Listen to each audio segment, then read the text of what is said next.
Life ఇచ్చింది అన్న. So ఆ రకంగా ఉండాలి కానీ నీకు నచ్చింది చేసుకుంటూ పోతా అని మాట. నిన్న కూడా చాలా డిఫరెంట్. నిన్న బిగ్ బాస్ క్లియర్గా లైన్ నిలిచిపెట్టి అందరిని నిలిచిపెట్టి సో ఇది నా షో, ఇది నా ఇల్లు, నా రూల్స్, అచ్చట్లో ఉండాలని బిగ్ బాస్ చెప్తాడు. అప్పుడు కూడా సారీ బిగ్ బాస్ అన్నాడు. సోనియాకు చెప్తాడు, అరే నువ్వు తప్పు చేసినట్టు సారీ ఇప్పుడు అంటే నేను తప్పు చేయాలి, నేను తప్పు చేయాలని వాడు ఓవరాక్ట్ చేస్తాడు. సో లోపలికి వెళ్ళి సూపర్లో కూర్చొని బెడ్ మీద అనుకుని ఒక నేను తప్పు మాట్లాడంటే నేను కన్ఫెషన్ నువ్వు పిలిచేటోడు నేను మిలియడాడు కాబట్టి నేను కాదంటాడు. సో నువ్వు బిగ్ బాస్ దగ్గర తప్పించుకున్నావు, ప్రజల దగ్గర తప్పించుకున్నావు, కానీ నాగమామ దగ్గర తప్పించుకోలేవు. ఈరోజు 90mm రాడు దింపాడు భయ. నేను అనుకున్నా ఆల్రెడీ నిన్న అనుకున్నా ఒక 100 తిట్లు రాసుకొస్తాడు అనుకున్నా. 100 తిట్లు రాసుకొచ్చి 200 రాసుకొచ్చి నిజంగా మంచిగా గూటం దింపిన ఫీలింగ్. గురువుకు గూటం ఇప్పటిదాకా రెడ్ కార్డ్ ఎవరు ఇవ్వలేదు నిజంగా. ఇప్పుడు బిగ్ బాస్ చరిత్రలో కనిపి చరిత్ర ఫస్ట్ టైం నిజంగా ఇవ్వాలి. ఎందుకంటే మీరు చూడండి బిగ్ బాస్ టాస్క్ అంటే ఇవ్వడం కూడా మంచిది అన్న, టాస్క్లు ఇవ్వడం కూడా. సో లోపల నెగిటివ్ అయినా ప్రజల దగ్గర పాజిటివ్ అవుతుంది. ఈ అట్ట కాదు, లోపల నెగిటివ్ అయినా బయట నెగిటివ్ అయినా ఇటువంటి వ్యక్తి బిగ్ బాస్ ఏం యూస్ అంటే ప్రతిసారి వల్గాటిగా మాట్లాడటం, హగ్గులు వేయటాలు, ఈ పద్ధతి లేకుండా ఉండటాలు అనేది బిగ్ బాస్ నచ్చలేదు. అంటే హగ్గులకి పక్కన పెట్టారు నన్న బిజినెస్ కానీ టాస్క్ కాలేదు. చీఫ్గా ఓడిపోయాడు. ఆయన ఓడిపోవడం వల్ల వాళ్ళున్న టీంకి కూడా పాపం చీఫ్ అయ్యే ఛాన్స్ లేకపోయింది. పాపం మణికంఠ కానీ మన యష్మి కానీ ప్రేరణ కానీ. సో దానివల్ల యాజ్ చీఫ్గా ఫెయిల్ అయ్యిండు, యాజ్ కంటెస్టెంట్గా ఫెయిల్ అయిన ఉద్దేశంతో నిజంగా నేను కూడా బిగ్ బాస్ కోరుకుంటే ఇట్లాంటి చెత్త నా కొడుకుని బిగ్ బాస్ తీసుకోవడానికి. అంటే ఆదిత్య ఓం అన్నాడు అన్న, చీఫ్ ని ఎదిరించి మాట్లాడదు. ఆదిత్య ఓం అన్నాడు అన్న, ఏం బిగ్ బాస్ నీకు అన్నం పెట్టిన సున్నం పెట్టే బుద్ధి నీకు ఉందా అన్న?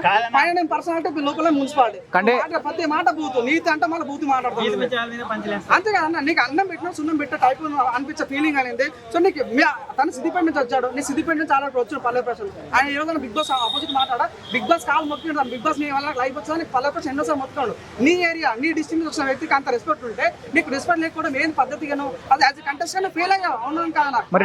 మరి డోర్ తెలిసినప్పుడు ఎందుకు వెళ్ళిపోలేదు అన్న? దొంగ నాటకాలు ఎందుకు ఆడుతున్నాం? బిగ్ బాస్ క్లియర్ గా చెప్పాడు.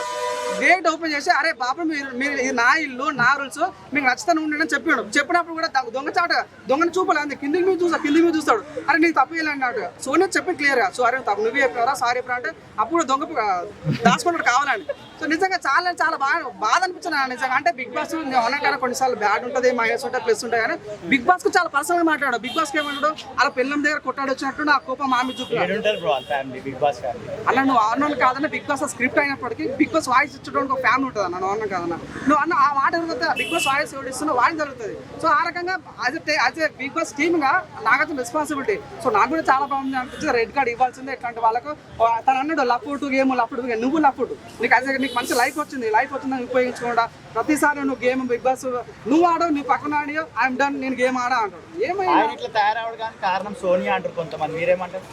సోనియా కాగానే ఓవర్ కాన్ఫిడెన్స్ ఉన్నాను కాదని కొంచెం ఓవర్ కాన్ఫిడెన్స్ ఎక్కువైంది. తను ఏమంటే నా ఇంట్లో నిఖిల్ ఉన్నాడు, నా పక్కన పృథ్వీ ఉన్నాడు, నా వెనకాల అందరూ రాక్షసి సోనియా ఉంది. సో ఆ రకంగా ఫీల్ అయ్యాడు. కానీ వాళ్ళు ఎవరేం చేయరు. 100% నీకు నచ్చలేదు బిగ్ బాస్ లోపల ఫెయిల్ అయ్యా, బయట కూడా ఫెయిల్ అయ్యా. పృథ్వీరాజ్ వెళ్ళిపోయింది నా పాప. 100% తను బయటకు వెళ్ళిపోతాడు. తన అగ్రెసివ్ చాలా ఓవర్లోడ్ అయిపోయింది. నిన్న నాగమంటుకుంటూ కొట్లాడాలి కానీ. సో ఎనీవే పృథ్వీరాజు ఈసారి డబుల్ ఎలిమినేషన్ ఉండే ఛాన్స్ ఉంది. రెడ్ కార్డ్ మన అబ్బాయి నవీన్ ఎలిమినేషన్ ఎవరికైనా ఇస్తే మాత్రం అది నాకైతే నేను తీసుకోలేను. ప్రతిసారి వాళ్ళు తిడుతుంటాడు, ఈయన సారీ క్షమిస్తాడు. ఇవన్నీ వద్దు. మేము మా ప్రజలకు మాకు నచ్చలేదు, నీ తిట్టడం మేము ఒప్పుకోండి, మేము నాకు నచ్చలేదు. సో మేము ఊరికంటే నీకు తిట్టమని బయటకు పంపించాలి.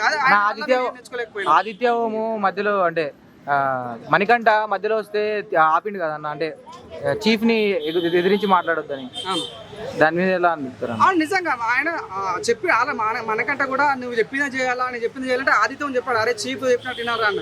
సో ఎంత చీఫ్ చెప్పినా విన్నప్పుడు కూడా చీఫ్ చెప్పేది మంచిగా చేయడాన్ని ఆలోచించుకోవాలి. అవునా కాదు? ప్రతిసారి అభయ్ నవీన్ నాగమండ్రి ఏది తెలియదు అని అంటుండే. అలాని కాదన్నా. అంటే నువ్వు అన్నాను కాదన్నా, ఆదిత్యం వయసులో చాలా పెద్దోడు, తన ఏజ్ కాబట్టి సో తనకు అవగాహన ఉంటుంది. తను కూడా చూసి అడిగేస్తున్నాడు, ప్రతి దగ్గర ఆలోచించి మాట్లాడుతున్నాడు. అరే మణికంఠ కొద్దిగా నువ్వు ముందు పోయే ముందు కొద్దిగా ఆలోచించరా చెప్పాడు. సో చెప్పినందుకు కూడా నిన్న లాస్ట్ వీక్ లో నామినేషన్ చేస్తున్నాడు మణికంఠ. సో ఆయన చెప్పి కూడా తప్పని ఫీలింగ్ కలిగింది. సో ఎనీవే నాకైతే అభయ్ గురించి మాట్లాడదలుచుకున్నది ఏంటంటే ఇటువంటి వ్యక్తులను బిగ్ బాస్ ఉంచుకోవద్దు. దయచేసి ఎలిమినేషన్ కన్సల్ట్ చేయకండి. ఆయనకు రెస్పెక్టివ్నెస్ లేదు. అంటే బిగ్ బాస్ మాట్లాడే కమ్యూనికేషన్ స్కిల్స్ లేవు. దయచేసి ఆయన రెడ్ కార్డ్ ఇచ్చి పంపించాలని మనస్ఫూర్తి కోరుకుని. ఇప్పటికే ఏ బిగ్ బాస్ జరగాలని మనస్ఫూర్తి కోరుకుంటున్నాను. అంటే నిజం అవునని కాదు. మీరు చూడన్నా నిన్న సోనియా వచ్చి అబ్బాయికి మాట చెప్తుంది, అరే నాకు మా నిఖిల్ గారు నాకు అడగడం నచ్చలేదా, తిన్నమా అని అడగడం నచ్చలేదా. ఈ సైలెంట్ ఉండొచ్చు కారణం అని నిఖిల్ చెప్తాడు. అంటే ఇక్కడ మాట అక్కడ మాట ఇక్కడ కొత్త గొడవ పెడుతున్నాడు. అదే గేమ్ అనుకోవచ్చుగా. స్ట్రాటజీ ఉండడం తప్పలేదు అన్న, నువ్వు అన్నాను అది ఓకే, నేను స్ట్రాటజీ ఉండడం తప్పలేదు, కానీ నువ్వు మాట్లాడే విధానం ప్రజలకు మెప్పించగలగాలి. సో అది చాలా ఇర్రెస్పెక్టివ్ అనిపించింది. చాలా మంది లాస్ట్ లో శివజన అయితే బిగ్ బాస్ తిట్టిండు, నాకు చాలా లేదు. కొంతమంది కావాలంటే మీరు అభయ్ నవీన్ టార్గెట్ చేస్తారు, మీరు వేరే వాళ్ళ పిఆర్ అంటారు. ఇంతకుముందు వీడియోలు కూడా అభయ్ నవీన్ తిడుతూ వస్తారు 3 వారాలని అంటారు, మీరేమంటారు? అలానే లాస్ట్ మీరు కరెక్ట్ చెప్తాను. నేను తోపు టీవీలో ఇంటర్వ్యూ ఇచ్చాను, నేను కూడా మెదక్ జిల్లా, నేను కంప్లీట్ గా ఇంకా వీళ్ళంతా నాకు సంబంధం లేదు, కానీ అభయ్ నవీన్ వాళ్ళ సొంత గడ్డనది, అభయ్ నవీన్ వాళ్ళ సొంత గడ్డనే. సో నేను ఎంత రెస్పెక్ట్గా ఉండాలి అయినప్పటికీ కూడా తన సపోర్ట్ ఇచ్చిన ఇన్ని రోజులు, కానీ తన మాట్లాడే విధానం నువ్వు అన్నం పెట్టిన సున్నం పెట్టడం నాకు నచ్చలేదు. యాజ్ పల్లె ప్రశాంత్కి లైఫ్ ఇచ్చింది బిగ్ బాస్. నువ్వు పల్లె ప్రశాంత్ ఊరు నుంచి వచ్చినావు, నువ్వు కూడా సిద్దిపేట నుంచి వచ్చినావు. సో ఆ మాత్రం రెస్పెక్ట్ నీకు ఉండాలి బిగ్ బాస్ గురించి. నువ్వు ఎన్నో స్ట్రాటజీ చూసి వచ్చినావు, ఆ మాట ఉండాలి కదా. ఆల్రెడీ అగ్రిమెంట్ కూడా రాసావు కాబట్టి సో నిజంగా తప్పేసిన ఫీలింగ్ వచ్చింది. కామెడీ మాత్రం బాగా చేస్తాడు కదా Abhay Naveen. Starting comedy okay అన్న, అంటే నార్మల్ కామెడీ ఓకే, నేను చెప్తున్నా తను మాట్లాడడం వరకు ఓకే, కామెడీ వరకు ఓకే, కానీ నిజంగా తను మాట్లాడడం విష్ణుప్రియ లవ్ ట్రాక్ ఎలా అనిపిస్తుంది? ఎవరితోనే విష్ణుప్రియ పృథ్వీ కావాలని అంటుంది కదా. నాగమణికంతో అన్నది, పృథ్వీతో లవ్ చేస్తున్నా అన్నది, అదితితో లవ్ చేస్తున్నా అన్నది. అంటే రీసెంట్ గా పృథ్వీతో కావాలి అంటుంది కదా ఊరికే. అంటే లేదన్నా అంత సీన్ విష్ణుప్రియ అట్లా స్ట్రాటజీ వాడింది, కానీ తను సిన్సియర్ లవ్ చేసిన ఛాన్స్ లేదు. ఎందుకంటే బయట మన మానసున్నాడు చాలా హట్ అవుతారు కాబట్టి.